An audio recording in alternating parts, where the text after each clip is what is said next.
সেদিন রাস্তা দিয়ে হাঁটার সময় চোখ পড়ল এক বৃদ্ধার দিকে। ছেঁড়া জামা, চোখে একটা সুতো দিয়ে বাঁধা ভাঙা চশমা পরে আছেন। তীব্র রোদে বসে উনি ছোট ছোট কিছু খেলনা বিক্রি করার আপ্রাণ চেষ্টা করছিলেন, কিন্তু কেউ ওনাদের ফিরেও তাকাচ্ছিল না। অথচ ওনার পাশ দিয়েই মানুষ দামি ফোন হাতে দামি কফি খেতে খেতে হেসে চলে যাচ্ছে। দৃশ্যটা দেখে আমি থমকে গেলাম। আমরা প্রতিদিন কত ছোটখাটো কারণে ভাগ্যকে দোষ দিই। এই জুতোটা পুরনো, ফোনটা ভালো নয়, আজকের খাবারটাও সুস্বাদু হয়নি।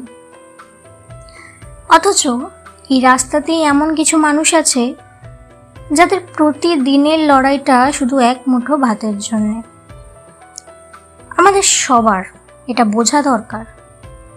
নিজের জীবন নিয়ে অভিযোগ করা বন্ধ করুন।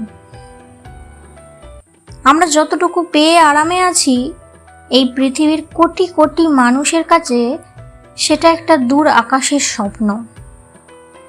যা পেয়েছেন তার জন্য কৃতজ্ঞ হতে শিখুন।